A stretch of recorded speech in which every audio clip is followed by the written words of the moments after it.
Okay. I got Especially, another question for you, man. What do you think are some of the major issues that young men your age are facing? I think there's misguidance in who we should try to be mirroring ourselves after. But I feel like a lot of people in my generation lack either a father or like a big brother, somebody they can look up to. So they'll idolize somebody in the music industry, or they'll Mm, idolize a sports figure, or they'll idolize maybe somebody that's closer to them in their personal life.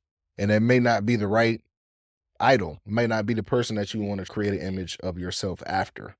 Just lack of, I would say, a manly figure, mm. somebody that you should wanna drive and be. So, like you were trying to figure it out, you saying there are other young men that are trying to Figure out. figure it out now, and some of the images that the culture's putting out are not even the authentic person. Yeah, it's wrong. It's Everything something somebody created in a boardroom somewhere, and they're making you believe that this person is they really act some of them yeah, act. on a deeper aspect, I hate to be quote unquote labeled as a conspiracy theorist, but there are people who design these algorithms that these young people are on, like Instagram, TikTok, and stuff like basically show you things based on what you interact with. If you click on a video and a person's talking about trading, you scroll 5 videos down, another video of a person trading might be up there.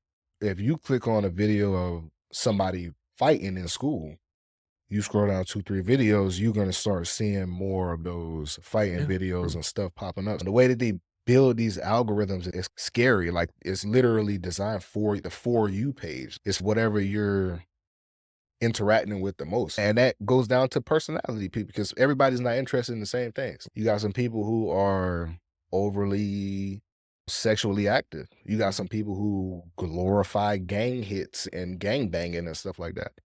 You just got some people who glorify negativity. You know what I mean? So it just depends on who is your idol, who are you trying to mirror yourself after. Whoever is in charge of the algorithm design in general, crazy. It's scary, man, like the whole breakdown of it when you Mhm. think about it. Yeah, it keeps you in the same rut, just that continual and if you subscribe to that way of living or view of what you wanna see, it'll keep putting that Keep before you. And when you think about it, that's the way life is. If you keep running the same video for yourself, you stay in that same world, that same reality. yeah. And sometimes you just gotta switch it up to change things around. But back to my point about the algorithms, there are people who design these algorithms. I'm not gonna pinpoint and Mhm. say which person is in charge of Mhm. all of that stuff. But there are people in charge of what you see on your phone. Like, for Mm. example, the people in China that use TikTok, they don't see the same things that we see here in the United States.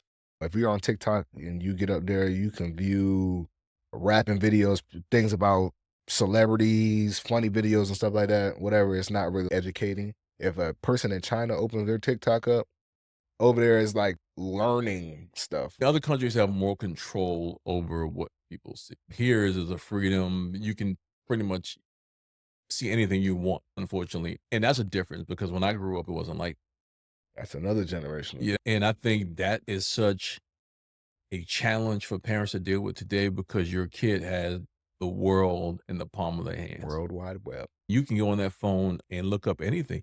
Elementary school kids have cell phone. I don't think we let you get a cell phone till you were what in high school. I got it taken away a lot. Yeah, and probably because you were on the World Wide Web when you were paying attention in class. But see, that is such a distraction. Yeah. If you don't have maturity or restrictions on that phone, your child is exposed to stuff. Anything that's up there. This too difficult for them to deal with 12, 13, 14. Yeah. And then people have access to them, which is one of the challenges we're dealing today. This is good conversation. I'm learning new stuff about your life, man, and some of the challenges you faced and guys your age. So what would you say the third challenge would be for guys your age today?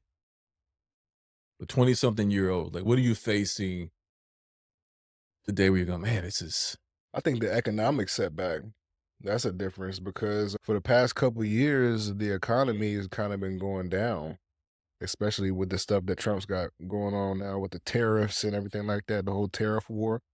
I wouldn't say invest because I feel like now is probably the time that you need to be doubling up on mm, investing. I'm not giving, financial advice or anything like that, but I feel like now would be a good time because everything's low. You buy in the dips. But there's been an economic setback as far as the rent. Like, rent is through the roof. A lot of people don't own homes. The price on groceries is out of this world.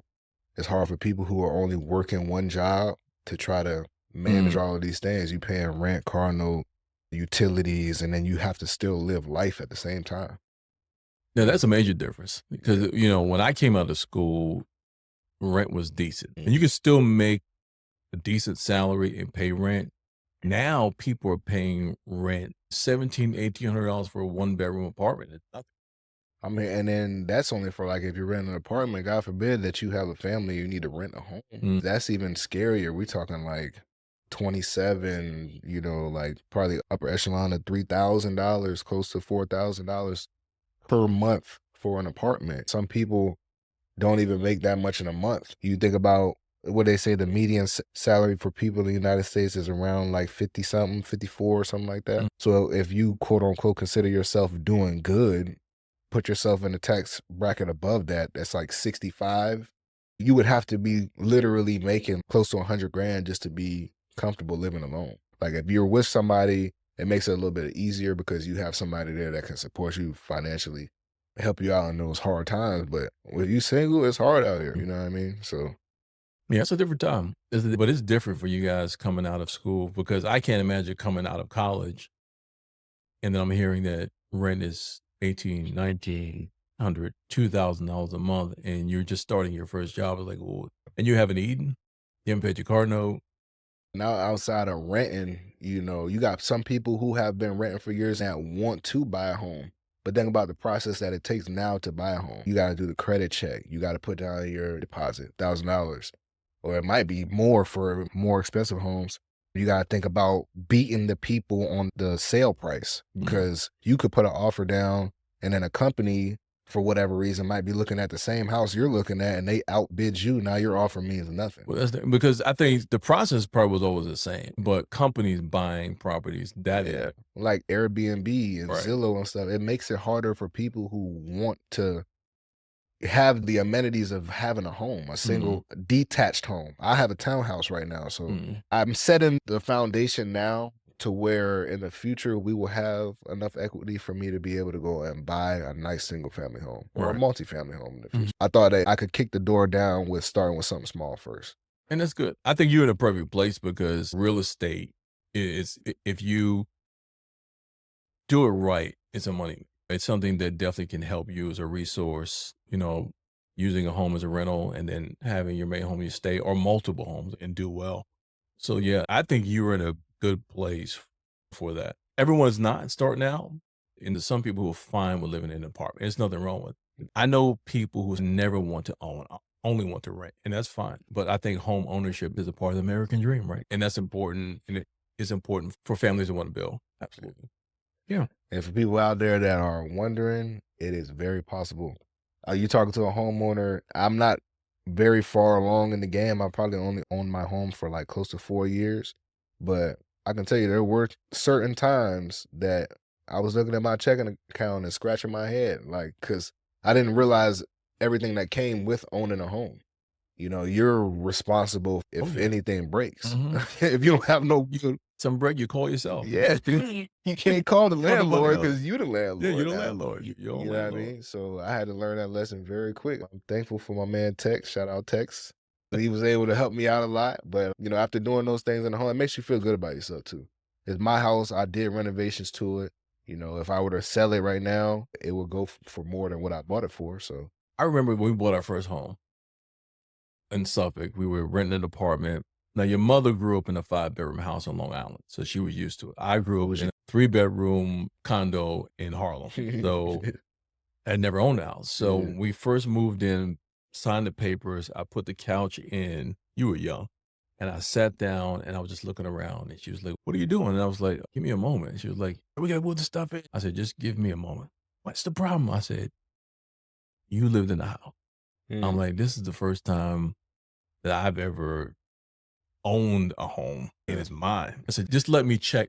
Let me look at the roof for a moment. Let me sit inside, look up. Let me check out the And I sat there for a few moments, just kind of like, It's a different feeling. you're like, man, I bought a house, man. Yeah. It was, I was in my 20s. I think it was around your age. Yeah. And that was just a totally different feeling coming from the city, the inner city, to buying your first home. But one thing I will say, even though there are challenges and struggles, I've discovered through faith, God always works things out. You gotta have faith. Being able to believe in something when you can't see it. That's what faith. That's what you gotta have, especially nowadays. If we don't got money, you ain't got no choice but to have faith. Listen, there are no guarantees. There's only one guarantee, that there are no guarantees. Yeah. No guarantees, man. So, and life is like that. I think the beautiful thing is when you set your mind and heart for something and you have faith and then you see it happen and you sit there and go, man, look at this, man. Yeah. God bless me this way. And I think for me, that's one of the beauties, even in buying a second home. Your mother saw it. And I said, when she saw it, she called me and I hadn't seen the house yet. I think you were with I her. was with her. And she said, hey, I think I found the house. And I heard her jumping up and down. Like, she said, do you want to see it? I think we should put a down payment on it. And I was like, I don't need to see it. Put the down payment on it. She goes, what? You don't want to see it? I said, babe, if this house makes you this excited, I don't need to see it. I said, I already know you. I've been with you long enough to know that nothing else is going to make you this happy. I said, sign the pay. You can sign my name, but leave the down payment. It's our house. She goes, you sure you don't? I'll see it later. I trust your quality woman. Yeah. I know you. I know that whatever you buy is going to be quality. I said, leave. Write the check. Did a good job too. Yeah. So and everything has worked out wonderfully. We've been here, 6 years? So it's worked out wonderfully. And that's the wonderful thing about having faith and then trusting God and seeing him work all things. Yes. Here's my next question for you, man. So, okay, so you're 27 years old now. 28. I'm going to get that right before the end of this podcast. You're 28. I still want you to be 27. I don't know why. I want you to go back. I mean, I'll take it, man. I'll take it. You look 27. That's what it is. So you're 28. I will, yeah, you're 28. If you could go back to high school, 17-year-old, 18-year-old Tyler, senior year in high school, what would 28-year-old Tyler say, or what guidance would you give that 17, 18-year-old kid who's still trying to find his way, like you said earlier? Like, what could you say to him now that will help him to be encouraged that he's going to be okay? 18-year-old Tyler, I might have to bob and weave when I say this for real, but Who the hell? I'm a swing. Is it? I was talking about 18-year-old me. Oh. If I was talking to 18-year-old me, Oh. but He was a brawler back then, huh? yeah, rough. Yeah, but I probably would tell me it's okay to be different, though. It's okay to be different. I wasn't okay with being different. I wanted to be part of the crowd. I wanted to be the cool kid. Like, I wanted to be the senior that was driving to school. I wanted to be that, but I'm not going to say it didn't happen. There's still a lot of people that know me, and I know a lot of people, but that's not what it's all about. You got to really figure out life for yourself. You got to first find peace. And for the longest time, I was so caught up in trying to be around people. And when you're around people, people be around mess, and you're tied into the mess that they're around, and you don't even realize that you're tied up in the other people's mess, but you claiming it as your own. If you just take a step back and realize this won't never your mess in the first place, you didn't have to be a part of it. So I think I really needed to take a step back at the time, because there were a lot of things that me and you were going back and forth with, as far as, like you said, trying to be the most dominant person in the household. I couldn't be that person. It was hard for me to transition, like we talked about last episode, from the football field back to son mode when I'm in your house. And now that I have my own house and I see how things operate when you have your own roof, I come in here wholeheartedly understanding how a household works. So I respect you as a man in your house now that I have my own house. It's hard. I'm looking at it full circle now. I got a chance to see things or view life as a son, as a student, or as a football player. But now I'm shifting to a different perspective. I'm able to view as a believer, somebody who's about to become a father. So I'm about to walk into that role of fatherhood, being a mentor to somebody. I got a little brother. I got people around me, that we all depend on each other and we uplift each other all the time. being able to see the whole thing full circle, seeing the hothead that I was, the situations and the things that were getting me heated didn't need to get me heated. Mhm. Being angry is a choice, like how you taught me when I was young. Nobody, and there's gonna be some people that want to debate me online at me. We can go at it. If you can choose to be angry, you can choose not to. Exactly. You can choose to come at things with a more calm approach. Yeah. You know what I mean? So it was hard for me to turn that off. Not only just in the house with you, but just in life in general. I can't go into every situation mad, ready to punch somebody. Mm. You Yeah. can't tackle people in real life. No. There's no penalties that get thrown. It's handcuffs. I think my father would tell me, he said, son, every can has its top. You just ain't mature. Yeah, He said, man. you will meet somebody one day that you will realize. Oh what it- yeah. Yeah, and being in the military taught me that too. Mm-hmm. You always think you're the biggest, baddest person until somebody bigger and badder Better walks walk up. in. You even Yeah. Everybody talk a lot of stuff. Mike Tyson walk in the room, it's a whole I'm not different- gonna I'm not gonna sit here and say like there's not a person on the earth that can't beat me. Like, Mhm. of course there's a person on the earth that could beat me. I'm not running away from no problems, but I'm not gonna walk towards a person that's Right. gonna say they're gonna try to beat me up. But yeah, that's just how life is, man. The younger me was more reactive, I would Mm. say, than actually trying to sit down and assess the whole situation. Yeah, If proactive. if somebody was trying to disrespect me, it's, or how am I gonna protect my reputation? I can't let this person say this because other people might view and think that I'm this and that. Now, mind you, certain situations, it still can be that. I still might think, okay, I might need to address this, but now that I'm older and I think about if this problem doesn't kill me right now, if I'm able to wake up tomorrow, I have another opportunity. I have another chance to make something happen. Now, if I let this scenario get the best of me in this situation and I'm not able to wake up tomorrow, you know what I mean? Or if I'm behind a wall tomorrow, then that's a little different. So I'm having to look at it full circle now instead of just being so reactive, because it's not just me anymore either. I got Mhm. wifey, I got baby girl. We got things that we taking care of in the home, just uplifting each other and stuff. So I think when you have those values, dreams, and goals, you think different. Yeah. It's kind of like a man without a vision for his life. You're just aimless. You're just kind of like the wind. You're everywhere. Yeah. But when you have a goal, when you have an aim, when you have values, you respond and act differently because you realize that those choices can land you in a place that you don't want to be. Yeah. The wrong decision at the wrong time can change everything. Snatch you out of here. Yeah, it can take away your freedom. I think as men, we have to think about that. How should I respond? Yeah. Not responding, I won't say in anger, but being overly aggressive doesn't take away from you being. Are you gonna choose to ignore it and let your inner self be mad, or are you gonna release everything that's on the inside of you at that very moment and then have to worry about the repercussions of it later? Because you never, and we said this in the last podcast, you never know who's watching. You never You know. know. Like, that just goes to what I was telling you though, man. Like, even with social media and with kind of people in general, people are kind of attracted to negativity, man. Mhm. Like, they want to see us react. They want to Mhm. see us, it's like you poke a gorilla in the cage and you were just expecting him to go crazy. But at the Mhm. same time, we're not all like that.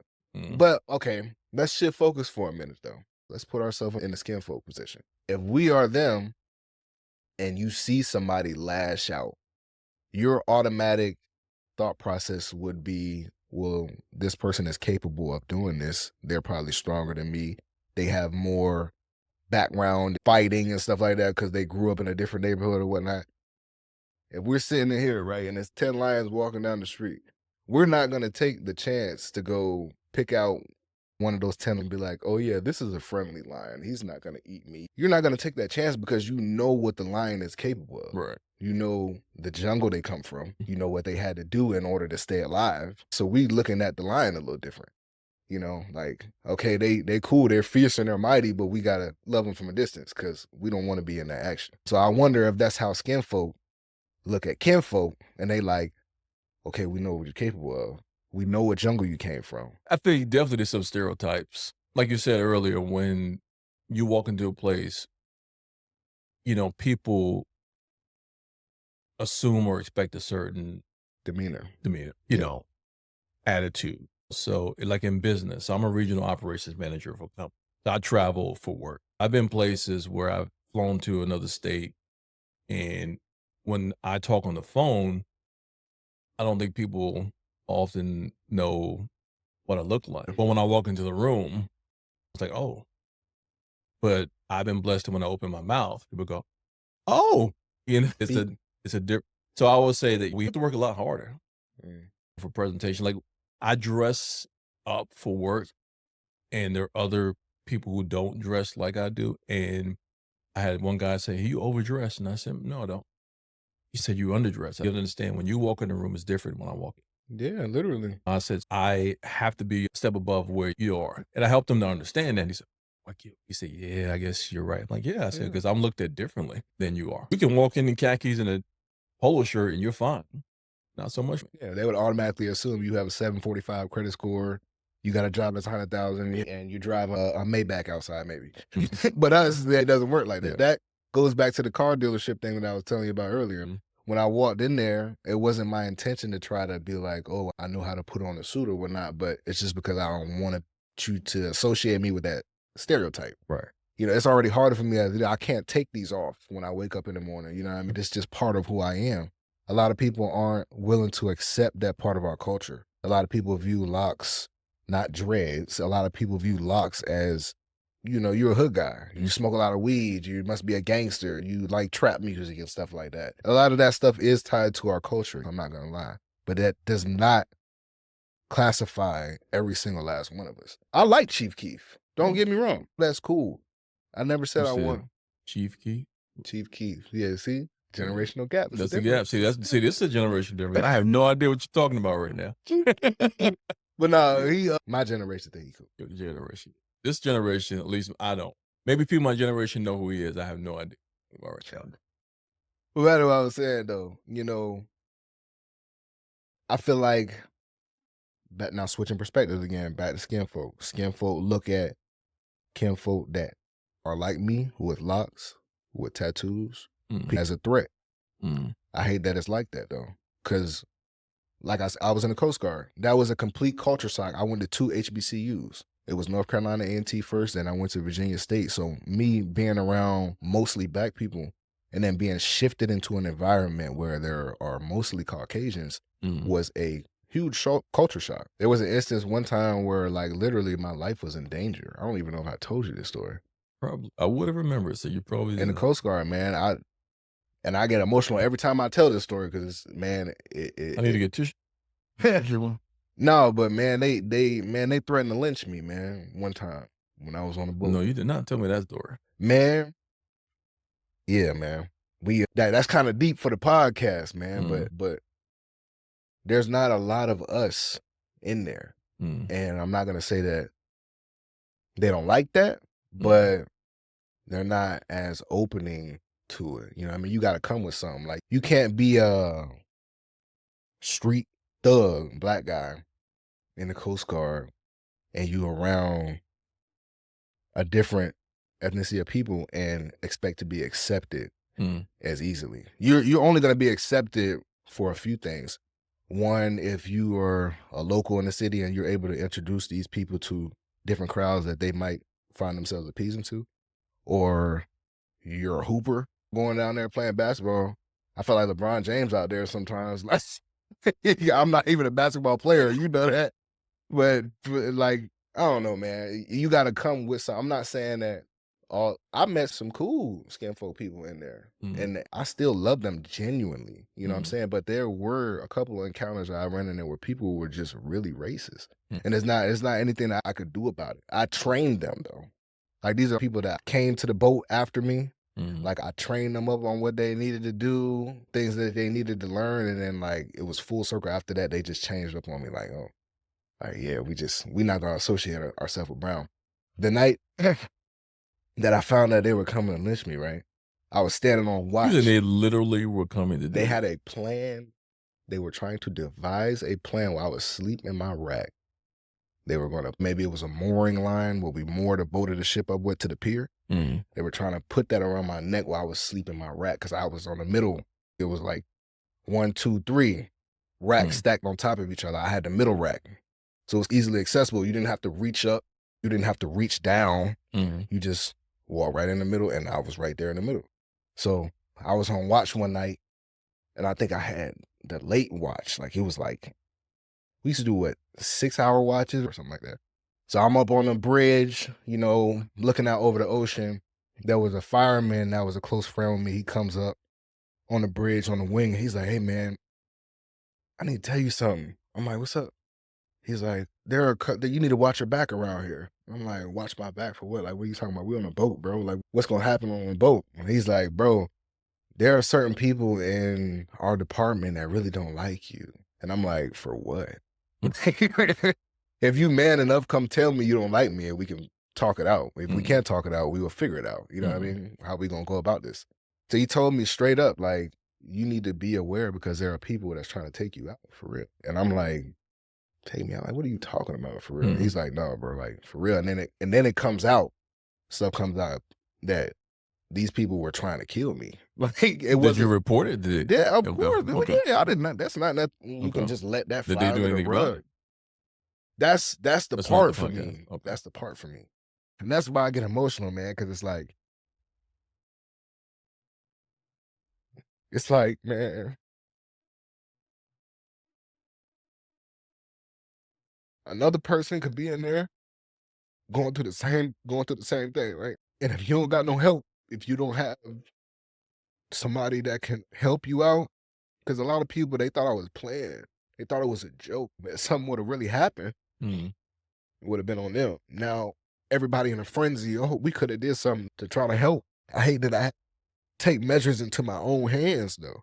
mhm, You know what I mean? It kind of like flashed me back to when I was like elementary school, middle school, stuff like that. I was getting into a lot of physical fights, like altercations and stuff like that. But I could not go to sleep in that room with 21 other men, knowing that they were trying to devise a plan to take me out. mhm. I don't know who was in on it. It could have been more than one person, two people, three people. It could have been a group of 10 people. It could have been everybody in there for all I know. Mhm. I don't feel comfortable going to sleep in here. And dude just told me that y'all trying to lynch me. Like, you feel me? Mhm. But yeah, he told me they was trying to devise a plan to make that department all white. Like they didn't want to have any Mhm. black people part of the in that part. Yeah, you see me, I'm right here. Yeah. And nothing happened to me. You know what I'm saying? Well, God had you, man. God had me, but it took Yeah. it took a lot of physical altercations for Mhm. me to narrow it down. And I'm not saying that boastfully. I'm saying that out of I had to do it for my safety. Yeah, I did not know that story. Yeah, I'm sorry you had to go through that, son. Especially when you're volunteering to protect our country and you're not protected. That's Are something you that are don't get talked about a lot though. It's not I'm not gonna say the military not for black people because you can build relationships and you can make a great life for yourself in the military. If you're out there and you want to go to the military, don't take what I just told you as a sign not to go, you know?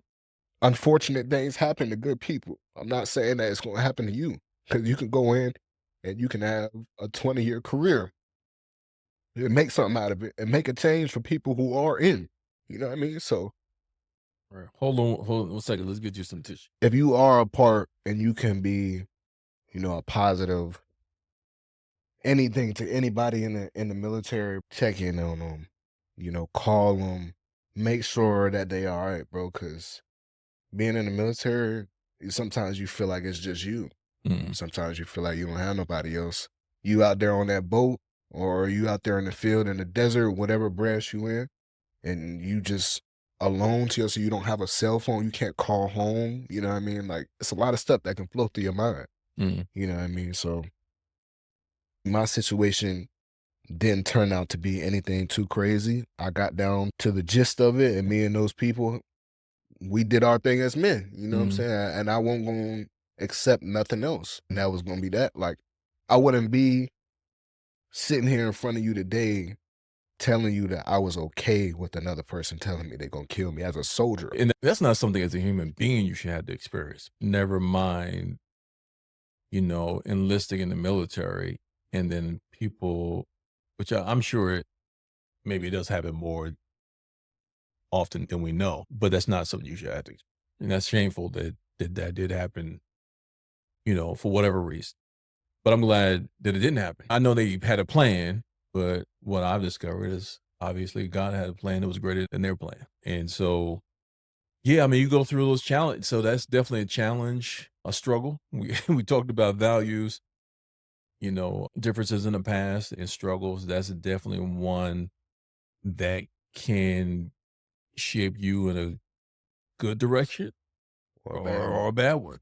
and mind you, all of this happened, man, when I was freshly coming into the military. I had been in no longer probably 2 years when all this was going on. My eyes were open up to the fact that there is racism in the military, but kind of the fact that they allowed it to happen. Because I went to report it to you, and then it was kind of like a slap on the wrist, like, okay, he really didn't mean that. It was a joke. You really shouldn't take it that deep. Like, we wouldn't let anything like that happen. Can you imagine how vulnerable you would feel in that moment? Like, you go to tell somebody, hey, this person just punched me in my face. My jaw is leaking. Like, hey, man, just run some water on it. He didn't mean it, man. It was an accident. His fist probably just accidentally glided towards your chin. You know what I mean? Like, but it is what it is. Yeah. That's definitely something that makes you think and go, okay, you know, and it might give someone watching second thoughts about serving, That's not my goal, though. Right, right. That's not my goal because there are. It doesn't happen a lot. I mean, Yeah. well, I would think it would happen. It does not happen a lot. I'm letting you know a story of a real situation of what happened to an active duty Coast Guard member. I was in the Coast Guard. Yeah, man. I think that situation kind of affected how I view the people around me too, because I felt like I couldn't trust them. You know what I mean? Y'all, I helped train you. At one point, y'all was like, I felt like big bro to everybody in there at the time. Everybody else was like 19, 20, barely turning 21. I'm like 24 or 23 at that time. So I felt like I was doing something, felt like big bro. And then it was kind of like all snatched away from me when I realized that they had a secret vendetta, and another situation happened to me. My supervisor, this is I'm gonna try to make it short. We were outside working on the deck. I had to use the bathroom, but the bathrooms on the boat were under renovation at the time. So I walk across the brow, get on the pier, getting ready to use the porta potty, and my supervisor at the time is sitting there inside of the cubicle outside of the boat, like a little sentry watch. He slides the door open. He's like, "Hey, Brown, where you headed to, man?" I'm like, "Yeah, I gotta go use the head, man, because the bathrooms on the boat are messed up." He's like, "All right, just make sure you hurry up and get back to work before I put my knee on your neck, boy." Like, this is at the time when George Floyd had passed away. This is like 2 days after he passed, so it's all over social media, all over in the news. And I'm like, it took everything in me at that moment. You know I grew up physical, so it took everything in me at that moment not to really test the integrity of this man's jaw. Because I was like, bro, did you think that was cool? Yeah, I mean, it's not even funny. So even if he says I was joking, I don't see what's the punchline. But that's a skinfolk joke. We don't joke about stuff like that. We don't joke about. It's just certain jokes, Right. just kind of off limits and stuff. But them is no limits. They will sit there and tell you a racist joke to your face. This kid told me what he said. You catch all the black people in the room at one time. And it's funny. I'm not laughing. I'm laughing at because he had the audacity to say this joke to me because he didn't really know the person I am. He said, "You want to catch all the black people at the same time. All you have to do is attach Velcro to the fan and turn it on. Because when it spins, it'll catch all of our hair." I don't even see the punchline in it. Like, It's not funny. You know what I'm saying? Neither one of us chuckled, laughed. First of all, logically, it doesn't even make sense. To them, Yeah. our hair is so nappy. If you were to attach Velcro to a ceiling fan and That's turn it on, it would catch our hair and Yeah, we would be hanging from the. Not everyone. Yeah. But I'm saying that was just an example of the type of rude and inhumane jokes that you will hear in the military. Like what? Like, you know what I mean? I don't know. It gets deeper than that though. Well, we're going to cover that on another podcast, but I'm going to ask you this last question here. And this is the question I kind of came up with, and I guess the answer will tell me what's important to you. So, Tyler Brown, you have 24 hours of life left on the planet. What are you doing in those 24 hours? Take me through your 24-hour day. How quickly can I get my 401k account? Cash out. Oh, worry about the fees tomorrow. I ain't gonna be here tomorrow, so we can worry about it tomorrow. Let me think, man. 24 hours. How would I spend it? Realistically, though, I told you I'm very in tune with my faith. So I would honestly, if I knew that I was dying in 24 hours from now, I would go to my house for 24 hours and probably fast and pray Mm. over my spirit and my soul. Because those are one of the things that I'm honestly in tune, like, I'm not gonna say I'm worried about, but it's Mhm. like once you die, it's final. There's no Mhm. coming back here. You don't Right. get a second chance. If you're not right at that moment when you cross over, your hands are now in the hands of the Eternal One, and your fate is now in his hands. I Mhm. know for a fact I've been baptized. I believe, and I'm confessing it with my mouth, that Jesus is the only way and the Savior. And, you know, kind of living that way, you know, what the word teaches. I feel like one of the things that I struggle with is the third one. I've been baptized. I know for a fact, and I fully believe in my heart that Jesus is Lord. But walking the walk, especially in today's age, there's a big generational gap. There's things going on. It Mhm. makes it harder for somebody that's really trying to be right to be right. So to just make sure that my soul is good, them 24 hours, I probably would be at the crib just praying. Let's see. Like, God, please. I know in my life probably ain't been perfect. It ain't been right. But when my time is up and I Mhm. come to meet you and I'm sitting there in front of you, just know that I did believe in you and I try to do everything to the best of my ability. And one reason why I ask that question is because to me, what a person does within those 24 hours tells me what's important to them now. So hearing you say that you would draw closer to God, you being there praying, tells me that's on your heart now. And I think that's a beautiful thing. And as far as walking things out, it's an everyday walk that we all do. Here's the biggest misconception that we have about the walk of faith. Being a man of faith does not mean you're a man of perfection. Right. You will make mistakes. I know there's some preachers out there is, oh no, you should. They don't talk much about the errors. Here's the thing: if I put a camera on any Christian long enough, you're gonna find some. And I'm not saying people are walking immorally, doing things that are just far left. But what about the thoughts in your head? What about not the sins you committed? What about the sins you omitted? But the things God told you to do that you didn't do. Yeah. That's a sin too, right? To That's a ignore what fact. he said. Yeah. People say, oh, I did this, but what about what you didn't do? Yeah. You know, he told you go left, you went right. You know, he told you pause, you walk. I mean, it's think that for us, walking that out every day is the experience, is the life with God, and it's not a life of perfection. It's a life of grace and that he, as your heavenly father, he knows you're not going to be perfect. Right. That's why grace is available.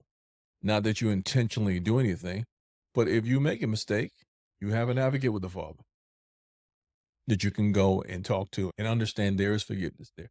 I shared this scripture in a message I preached not too long ago that when Jesus was praying or having a conversation with Peter, he told him the devil's looking to sift you as wheat. He said, but I prayed for you. What I found interesting after he told me he prayed for him, he said, and after you've, and I'm going to paraphrase, is after you've repented, come back and strengthen the brothers. I read that. So wait a minute. He said, I pray for you. The enemy want to sift you as wheat, but I pray for you. But after you repented. So is he telling Peter he's going to blow it? Mm. So basically he's saying, Peter, I already know you're going to mess up. You're going to fall flat on your face. But after you get yourself, dust yourself off, Yeah. get yourself cleaned up, know that the grace that I have already afforded for you is here. He said, and after you get yourself together, don't stay stuck. Go strengthen your brothers. Your mission's not over. Your purpose is not done. I'm not finished with you. You made a mistake. But I'm Jesus enough where you can come get forgiveness, dust yourself off, and keep the party going. So, So what I'm saying to you in everyday life, yeah, you're going to have those experiences where you're going to fall flat on your face. I'll raise my hand. Some days I'm smacking home runs. Some days I'm striking out, you know. But what I do know is my relationship with God is not so fragile that he goes, well, you messed up today. I'm done with you. No, there's a love and a grace that's here that embraces even my faults, because when he died, he knew I'd make them. But grace was available before I was born, and he had already afforded grace for the mistakes that he knew I would make before I made them. I mean, think about that for a second. That's tough. There's grace available for the mistakes I made before I made. And then there's the love of the Father that says, come back. You dust yourself off. Let's keep it moving. Yeah. So I say the struggle, everyday struggle, it's a daily walk for everyone. But hopefully that walk is getting you closer and closer to his will for your life. Absolutely. Well, I think we had a good talk, man. Hopefully you've enjoyed some of this conversation that we've shared. Make sure you show some love. Listen, please subscribe and like and comment. and Share it comment. with your friends. Yes, Good Father Podcast. We'll see you on the next one. Take care.